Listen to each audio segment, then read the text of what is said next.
February 1945. Over the skeletal remains of Berlin, a formation of American P-51 Mustangs cuts through the frozen sky like a silver blade. Below them, the Reich burns. Above them, nothing but silence and contrails. Then, contact. A lone Messerschmitt Bf-109 dives from the sun, its pilot a 20-year-old with 60 hours of flight time. He's been told he's defending the fatherland. He's been told courage matters more than training. He's been told the Americans are soft, their planes inferior, their spirit breakable. He's been told wrong. Within 90 seconds, he's dead, his aircraft a smoking meteor spiraling into the rubble below. He never saw the second Mustang. He never understood he wasn't fighting a pilot, he was fighting a system. This is the story of how the German Luftwaffe, once the most feared air force on Earth, sent boys with barely enough training to take off into battle against American aviators who had been forged into something the world had never seen before. Not heroes, not aces, but something far more deadly, a machine made of men. By 1945, the question wasn't whether the Luftwaffe would fall. It was how long it would take for Germany to realize that the age of the lone warrior had ended and the era of industrial warfare had begun. To understand how the sky over Europe became a graveyard for German youth, we must rewind to where both air forces stood in early 1944. The Luftwaffe enters the year as a wounded giant. Once, it had terrorized Europe, from the skies over Poland to the Battle of Britain, from the Eastern Front to North Africa. Names like Adolf Galland, Werner Mulders, and Erich Hartmann had become legends. German aces racked up kill counts that seemed impossible. 50, 100, even 300 victories. The Luftwaffe's doctrine was built around these men. Individual brilliance, aggressive tactics, the lone wolf diving from the sun to claim another kill. But by 1944, the tide has turned. The Eastern Front devours men and machines. The Allied bombing campaign pounds German industry day and night. The Normandy invasion looms. And most critically, Germany is running out of fuel. Gasoline, the lifeblood of any air force, becomes scarce. Training flights are cut. New pilots, once given 200 hours of instruction before combat, now receive 60. Some get less. They learn to take off and land. They practice basic maneuvers. Then they're thrown into combat against an enemy who has been training for this moment with ruthless efficiency. Across the Atlantic, the United States has been building something different, something unprecedented. The American approach to air power isn't built on producing aces, it's built on producing victory. The US Army Air Forces understand that war, especially modern war, isn't won by heroes. It's won by systems, by logistics, by doctrine, by the ability to replace losses faster than the enemy can inflict them. American pilot training is extensive, methodical, and industrial in scale. A cadet begins with months of ground school, navigation, meteorology, aircraft recognition, radio procedure. Then primary training, learning to fly in docile trainers, building muscle memory and confidence. Then basic flight training, aerobatics, formation flying, instrument work. Then advanced training, gunnery, tactics, combat maneuvers. Finally, operational training with their assigned unit, learning to fight not as individuals, but as a team. By the time an American pilot arrives in Europe, he has logged between 200 and 300 flight hours. More importantly, he's been drilled in standardized tactics. Every pilot knows the same procedures, the same formations, the same radio calls. They don't need to be brilliant, they need to be reliable, predictable, part of the machine, and they have the machines to match. The P-51 Mustang is a revelation, a long-range escort fighter that can accompany bombers all the way to Berlin and back. With drop tanks, it has the range. With its Packard-built Merlin engine, it has the speed. With 650 caliber machine guns, it has the firepower. More than that, it has something the Germans can't match anymore: numbers, thousands of them rolling off American assembly lines every month. The Germans still have skilled pilots. They still have capable aircraft, the Bf-109, the FW-190, even jet-powered Me-262s in limited numbers. What they don't have is time. They don't have fuel. They don't have a training pipeline that can compete with American industrial might. The stage is set. The German Luftwaffe, starved and desperate, throwing poorly trained boys into the air to defend a dying Reich. The American Air Force, confident and systematic, executing a doctrine designed not for glory, but for annihilation.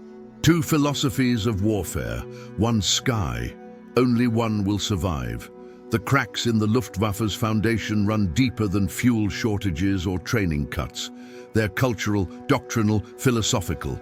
For years, German military culture has worshipped the individual warrior, the ace, the knight of the sky. This isn't unique to the Luftwaffe. It's embedded in German military tradition dating back to the Prussian cavalry, the stormtroopers of the Great War, the tank aces of the Panzerwaffe. Germany celebrates its heroes with medals, publicity, and legend. Erich Hartmann will end the war with 352 confirmed kills, an unfathomable number. But here's what the numbers don't show: how many missions it took, how many resources were devoted to keeping him alive, and most critically, whether those 352 kills changed the outcome of the war. They didn't, because while Germany was building aces, America was building air supremacy. The American doctrine is less romantic but far more lethal. It's called mutual support tactics. Pairs and flights working together, covering each other, disciplined and coordinated. An American pilot isn't trained to be a hero. He's trained to be a wingman, a team member, a cog in a well-oiled machine. When four Mustangs engage the enemy, they don't scatter to hunt for individual kills. They maintain formation, they communicate constantly, they cover each other's blind spots. If one pilot gets a kill, it's counted as his, but it's really the team's victory. This philosophy extends beyond tactics to training itself. The Americans understand something the Germans have forgotten, that in total war, the goal isn't to produce a few exceptional warriors, it's to produce thousands of competent ones. Consider the mathematics. A German ace with 100 kills is impressive until he's shot down or killed, and with him dies years of irreplaceable experience. An American system that produces 50 pilots with 2 kills, each achieves the same result.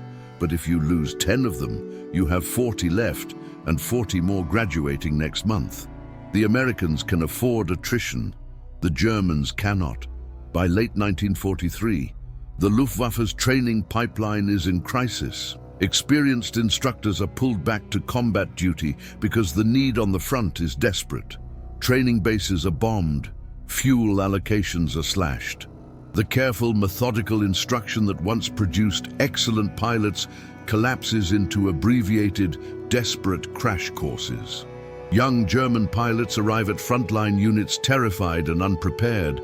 Many have never fired their guns in flight. Most have never practiced combat formations with their squad mates. Some have barely flown the aircraft they're expected to fight in. Their squadron commanders, the surviving aces, look at these teenagers and see cannon fodder, not warriors. Worse, the doctrine has become confused. The old guard still believes in aggressive, individualistic tactics. The diving attack from the sun, the lone hunter picking off stragglers. But the new reality of warfare, massive bomber formations defended by swarms of escorts, makes such tactics suicidal. A lone Bf-109 diving into a formation of B-17s and P-51s doesn't face a duel. It faces a firing squad. There's another tension rarely discussed but deeply felt: the psychological burden on the German aces themselves. Men like Galland, now commanding the fighter force, know the war is lost. They've seen the numbers, the endless waves of American aircraft, the burning cities, the retreating armies. They send their young pilots into battle, knowing most won't return. It's a special kind of hell, to be a survivor, to be celebrated, while watching children die in aircraft they can barely control. Some German pilots begin to question the narrative. If the Luftwaffe is so superior, why are they losing? If individual skill matters most, why do the Americans, who supposedly lack fighting spirit, keep winning? These questions aren't voiced openly, but they fester in ready rooms and pilot messes, eroding morale as surely as fuel shortages erode capability. Meanwhile, across the Channel and across the Atlantic, American pilots prepare with a different mindset. They don't see themselves as knights or heroes. They see themselves as professionals doing a job. The job is dangerous, yes, but it's been broken down into procedures, checklists, and tactics that can be taught, learned, and executed. There's a quiet confidence in this approach. If you follow the doctrine, trust your wingman, and execute the plan, you'll probably survive. Probably. American pilots are told something the Germans aren't. You're not special. The guy next to you can do what you do. That's the point. It's this philosophy, system over individual, doctrine over daring, teamwork over heroism, that will decide the battle for the skies over Europe. The Germans just don't know it yet. On both sides, young men strap into cockpits, their hands on the throttle, their eyes on the sky. The Germans still dream of becoming aces, of proving themselves worthy of the Iron Cross and the legends that came before them. The Americans dream of completing their tour, going home and never seeing another Messerschmitt again. Only one dream is realistic. January 11th, 1944. The Americans launch Operation Argument, later called Big Week, a coordinated campaign to destroy the Luftwaffe in the air and its infrastructure on the ground. Wave after wave of B-17 Flying Fortresses and B-24 Liberators strike German aircraft factories. Protecting them, hundreds of P-51 Mustangs, P-47 Thunderbolts, and P-38 Lightnings. For the first time, American escorts have the range to accompany the bombers all the way to the target and back. The Luftwaffe can no longer wait until the escorts turn for home before attacking. Now, they must face the fighters throughout the mission. The results are devastating. Oberst Heinz Baer, a veteran with over 200 kills, leads his Gruppe into battle against a bomber formation near Frankfurt. His pilots are a mix, a handful of veterans like himself, and a dozen new pilots fresh from training. The formation is ragged. The new men struggle to keep position. Radio discipline is poor. Then the Mustangs arrive. Baer sees them first, silver specks high and behind, diving with the sun at their backs. He calls the warning, but it's too late. The Americans don't break formation to chase individual kills. They work in pairs, one engaging while the other covers, then switching roles. It's mechanical, ruthless, efficient. A young German pilot named Lieutenant Klaus Fischer, 19 years old, 63 hours of flight time, never sees the Mustang that kills him. His wingman does, but he's too inexperienced to react. Fischer's 109 disintegrates under a stream of 50 caliber rounds. His wingman panics, breaks formation, and is shot down moments later by a second Mustang pair that was covering the first. Baer himself survives, but half his Gruppe doesn't make it home. In the debrief, he's furious, not at the Americans, at his own command. "You're sending me children," he tells his superiors, "children who can barely fly, and you expect them to fight Americans who fly like they're on rails." The comparison is apt. American pilots don't fly like individuals. They fly like locomotives, steady, coordinated, unstoppable. German pilots, even the skilled ones, find themselves overwhelmed not by superior individual skill, but by superior teamwork. You can't outfly a system. You can't outfight coordination with courage alone. The battles continue, day after day, week after week. Each one follows a similar pattern. German fighters scramble to intercept a bomber formation. They climb desperately, burning precious fuel just to reach altitude. By the time they arrive, they're at an energy disadvantage. The American escorts have been cruising at altitude, conserving fuel and speed. The Germans must attack uphill. into the sun, against an enemy that outnumbers them and operates with perfect coordination. Some days, the Germans score victories. A lucky shot brings down a bomber. A skilled ace catches an American pilot out of position and claims another kill. But these are drops in the ocean. For every American plane destroyed, 2 more appear the next day. For every German victory, 3 or 4 of their own pilots fail to return.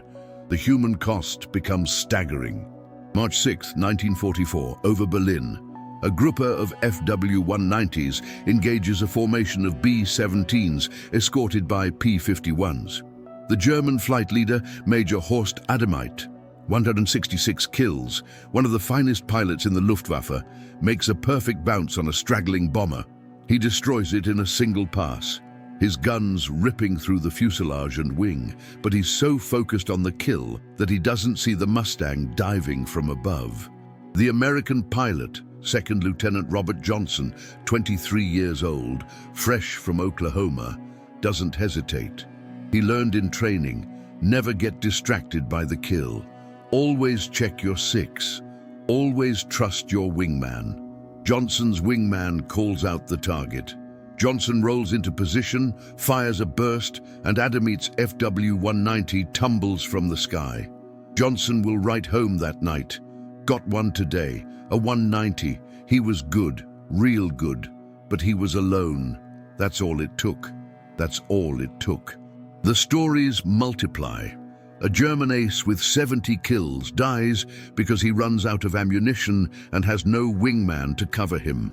A promising young German pilot survives his first 3 missions, then dies on his 4th when his flight leader, an ace obsessed with his own score, abandons formation to chase a damaged bomber, leaving the rookie exposed.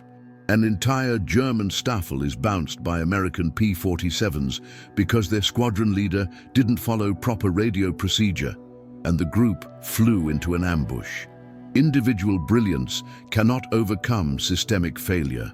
The Americans, meanwhile, are learning too, but they're learning collectively, and the lessons are being shared across the entire force. If a tactic works in one squadron, it's studied, refined, and distributed to others. After-action reports are analyzed meticulously. Gun camera footage is reviewed. Successful engagements become case studies in training. The Germans have no such system. Knowledge stays with individuals, and when those individuals die, the knowledge dies with them. There's no institutional learning, no evolution of doctrine. The tactics that worked in 1940 are still being taught in 1944, even though the enemy, the technology, and the battlefield have completely changed. April 1944.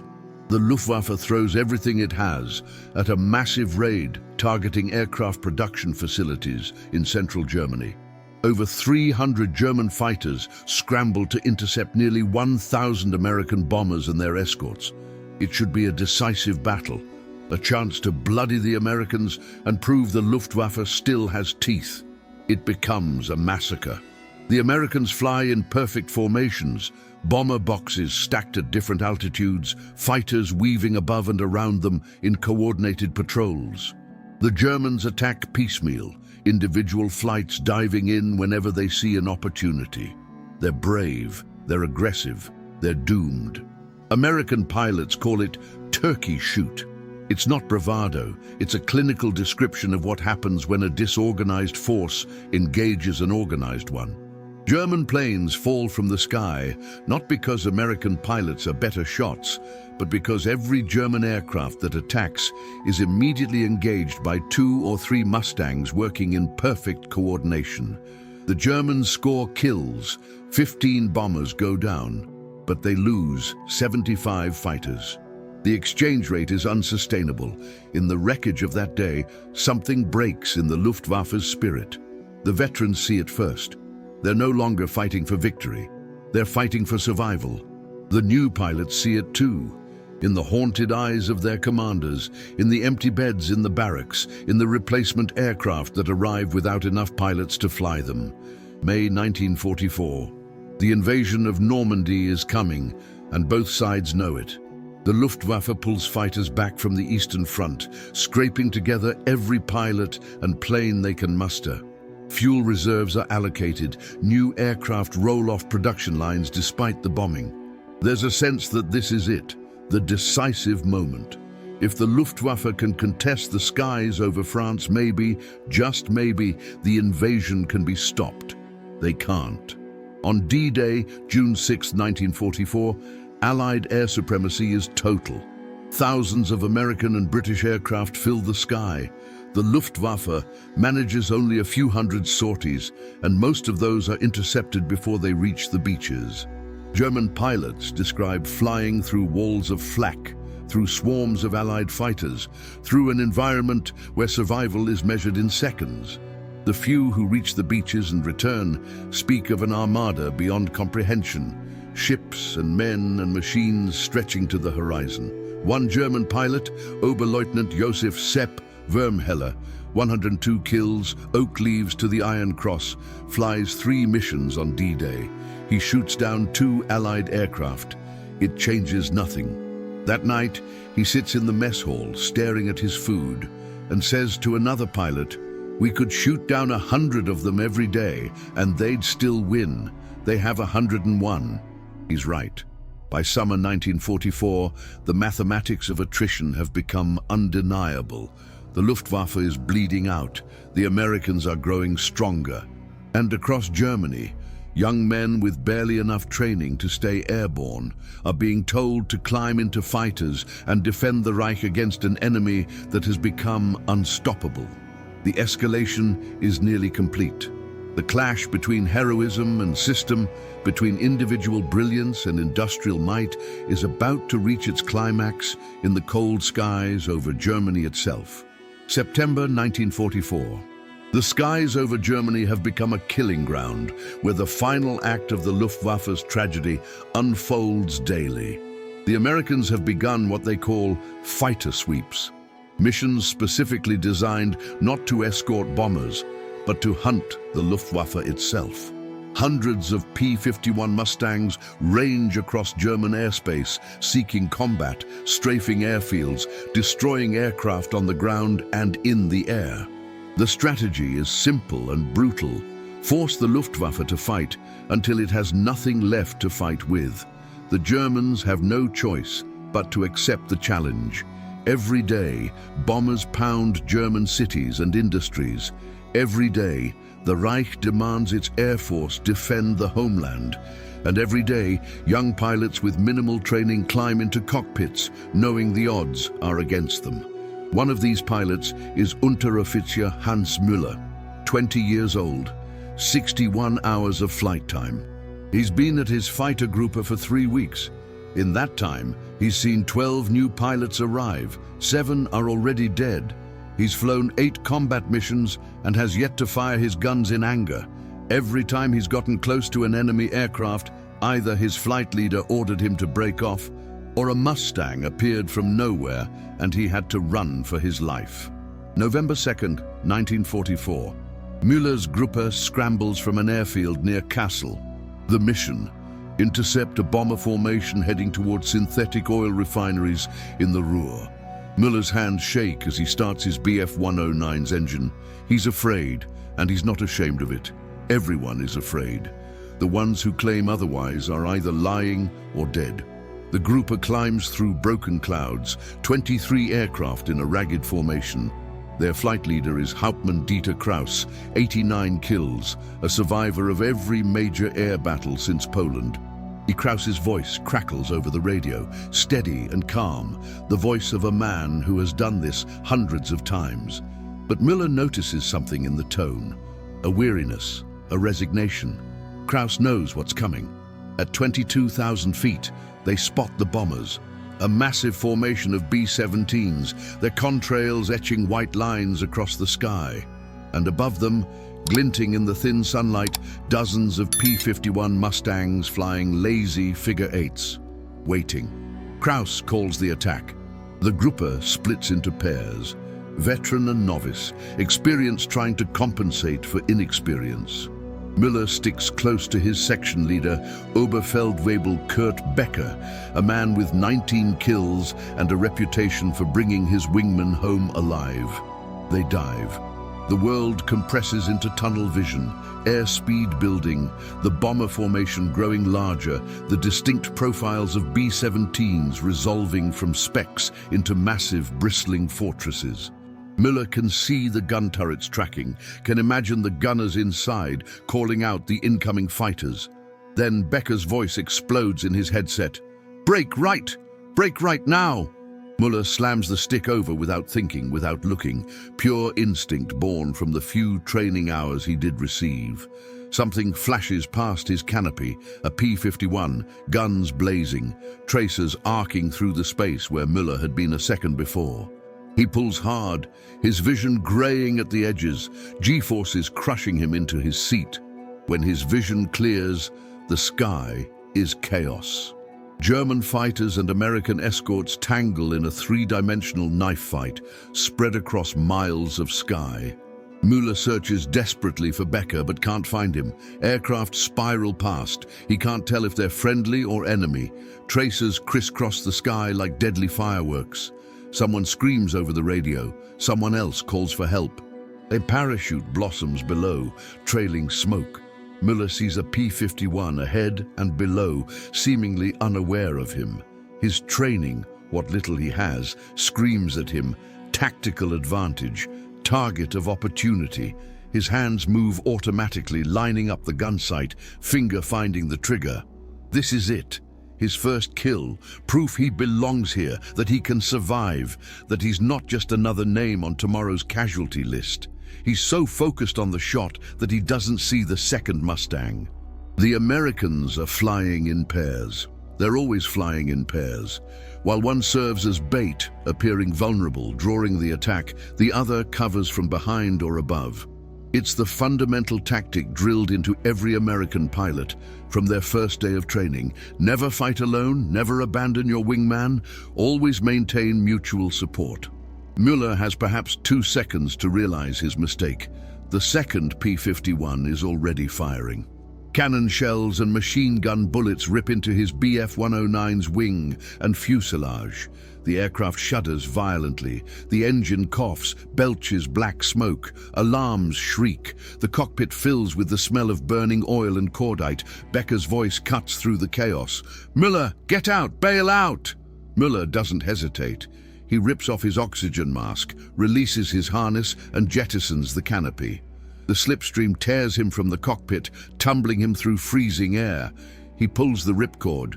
The parachute deploys with a bone-jarring jerk, and suddenly the battle recedes above him.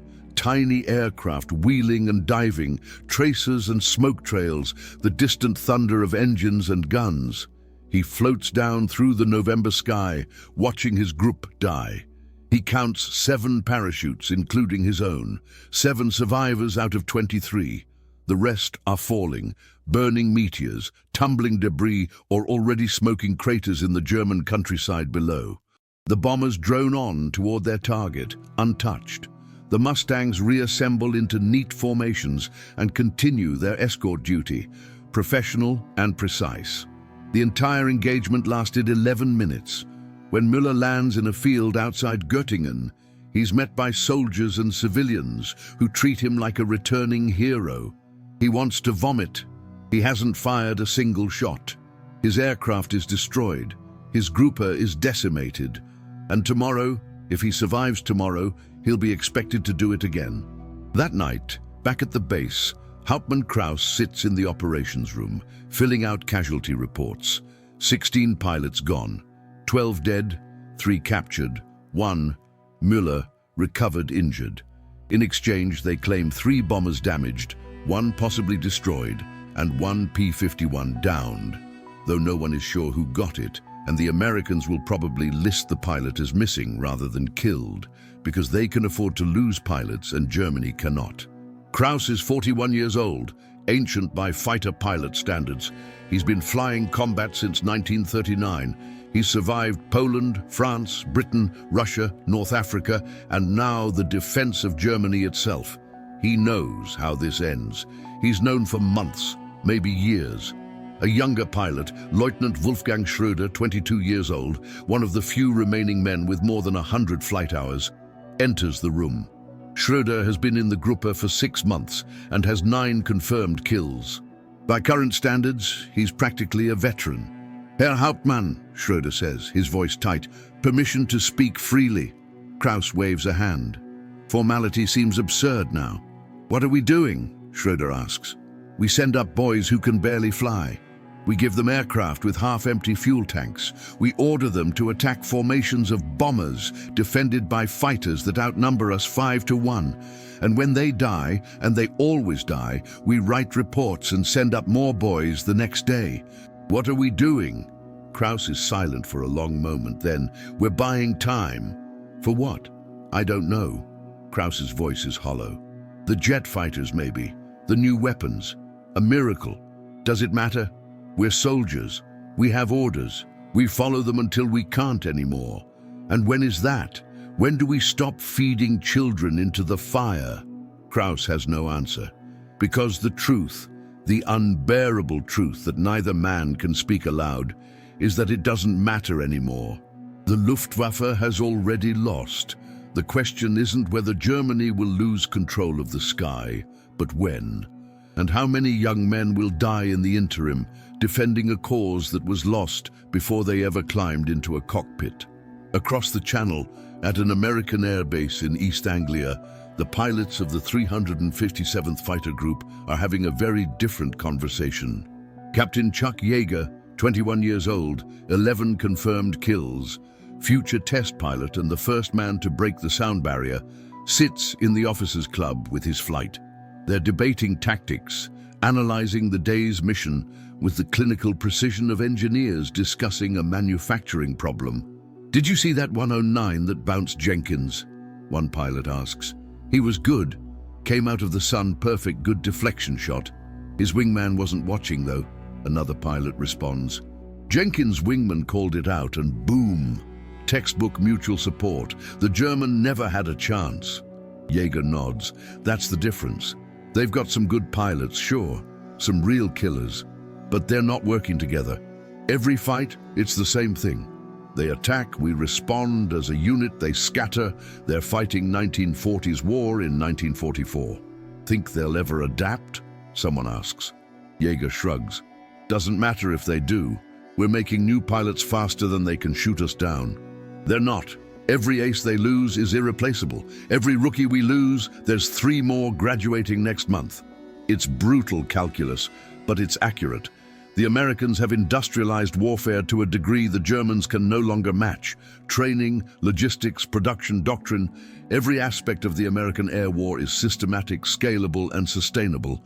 The Germans are trying to fight an industrial war with medieval tactics, individual champions in single combat. It's not noble. It's suicide. December 1944. The Luftwaffe makes one final desperate gamble. Operation Bodenplatte, a massive surprise attack on Allied airfields timed to support the Battle of the Bulge. Over 900 German fighters strike at dawn on January 1st, 1945, catching the Allies off guard and destroying or damaging nearly 300 aircraft on the ground. It's the Luftwaffe's last victory, and its death blow. The operation costs the Germans over 200 aircraft, and more critically over 200 pilots, including many of the surviving, experienced leaders. The Allies replace their losses within a week. The Luftwaffe never recovers. The fuel expended in the operation can't be replaced. The pilots can't be replaced. The momentum can't be sustained. After Bodenplatte, the Luftwaffe ceases to be an effective fighting force. It still exists. Aircraft still fly, pilots still die, but it can no longer influence the outcome of the war. The sky belongs to the Allies, absolutely and finally. February 1945. Hans Müller returns to duty after recovering from his injuries. His Gruppe has been rebuilt, again, with another batch of inadequately trained replacements. He's no longer the new man. With 8 combat missions, he's now considered experienced. He's 20 years old and feels 50. The missions have changed character. There are no more mass formations, no more carefully planned intercepts. Now it's small groups, sometimes just pairs, trying to survive long enough to harass the endless stream of Allied aircraft. They're not defending Germany anymore. They're barely defending themselves. Müller flies his 23rd mission on April 17, 1945. He encounters a formation of P-51s over what remains of Dresden. His flight leader, a 19-year-old with 45 flight hours who was promoted to leadership because everyone more experienced is dead, makes a half-hearted attack, fires a burst that misses, and immediately dives for the deck. Müller follows. The Mustangs don't even bother chasing. They've seen this dance 1,000 times. They know the German fighters are running on fumes, literally and figuratively. There's no glory in shooting down a kid in a battered Bf-109 who's just trying to survive until the war ends. Müller lands with barely enough fuel to taxi. When he shuts down the engine, his hands are shaking, not from fear, but from exhaustion. He's flown 23 combat missions. He's fired his gun 6 times. He's never hit anything. 61 men have cycled through his group since he arrived. 11 are still alive. The Americans, meanwhile, are conducting what they call armed reconnaissance, a polite term for roaming across Germany at will, destroying anything that moves. Trains, trucks, tanks, aircraft, even individual soldiers are strafed without mercy. The P-51s and P-47s own the sky so completely that their biggest danger is running out of ammunition, not running into enemy fighters. American pilot losses continue. Flak is still deadly and accidents happen, but they're manageable, sustainable. For every pilot lost, the training pipeline produces 2 more. For every aircraft destroyed, factories build 5 more. The system works because it's designed to work, because America has the resources, the industrial capacity, and the doctrine to sustain total air superiority. On April 21, 1945, Hauptmann Dieter Krauss flies his final mission. He's been ordered to lead a Gruppe, if you can call 6 aircraft a Gruppe, on a patrol near Leipzig. They encounter a massive formation of American bombers, escorted by what seems like every fighter in Europe.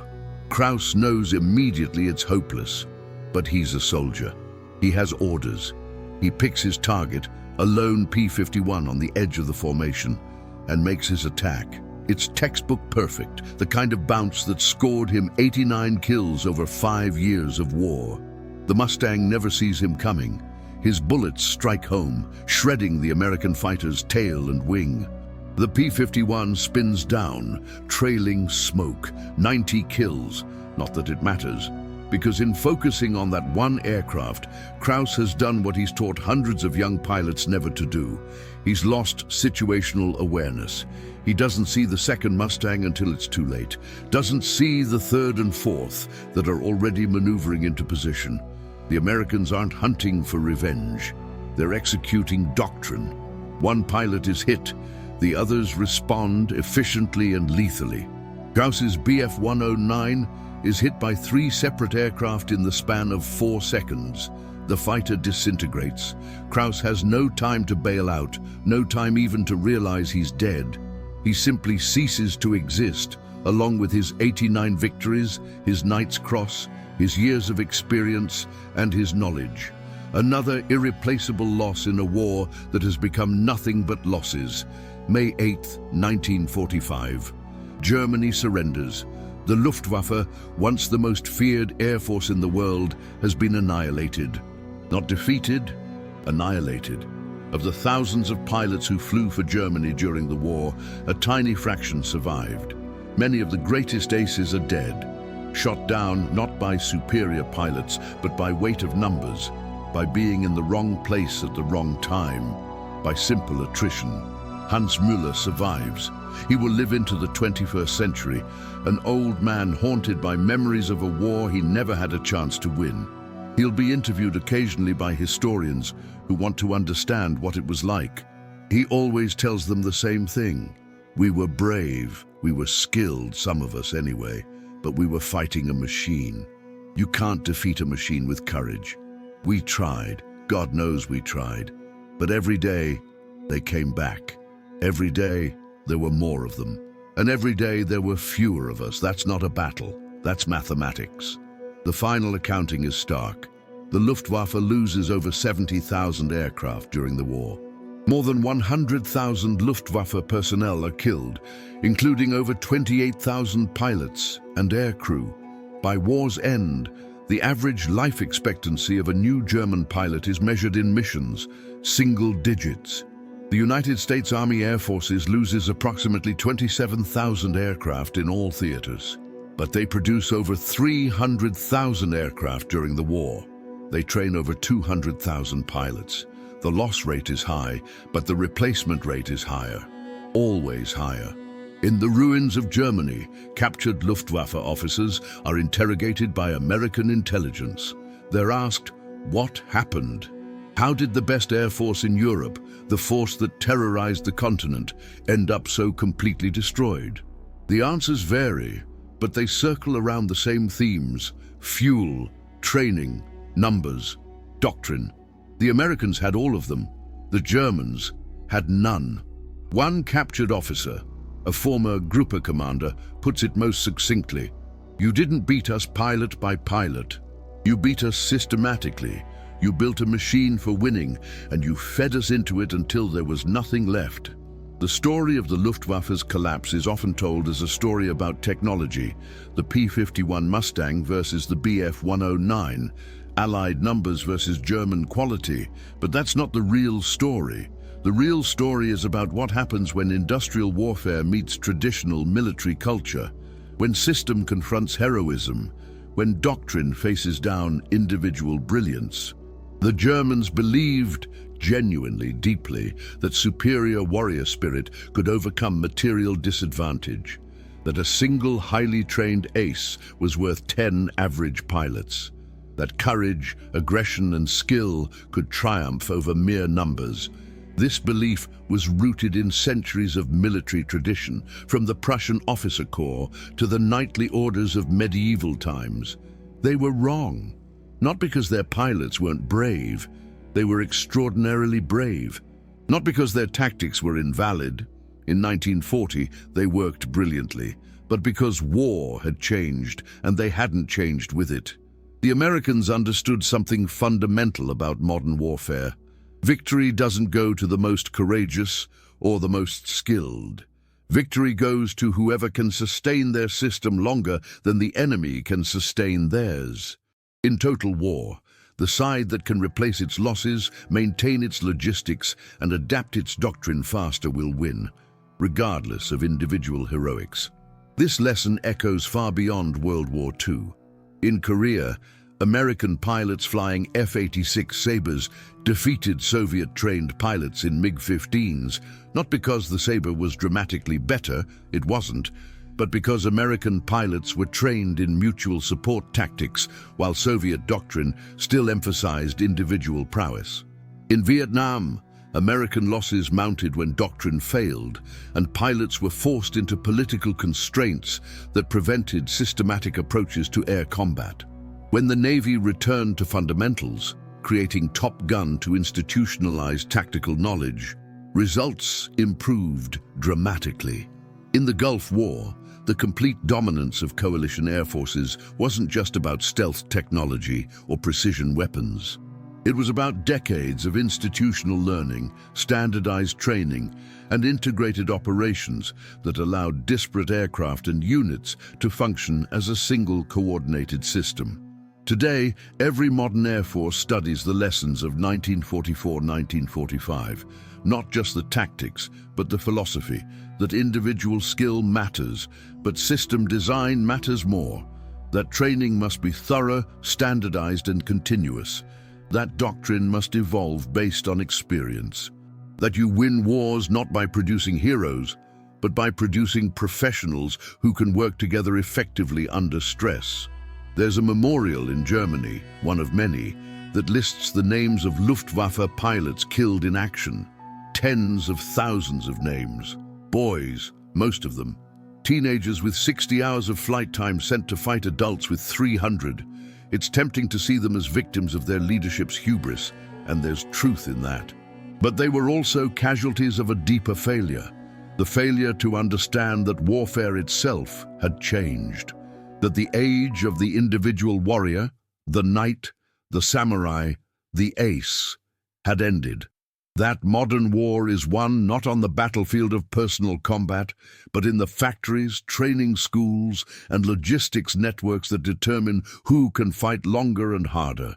The Luftwaffe sent boys to die defending a myth, that individual excellence could overcome systematic superiority. The Americans sent men to win executing a doctrine, that coordinated competence would defeat uncoordinated brilliance. History remembers the aces, Hartmann with his 352 kills, Marseille with his impossible deflection shooting, Rudel with his tank-busting exploits, but history was decided by the thousands of American pilots whose names nobody remembers, who flew in perfect formation, who trusted their wingmen, who executed their missions and went home to do it again the next day. In war, the lesson is always the same, and always learned in blood.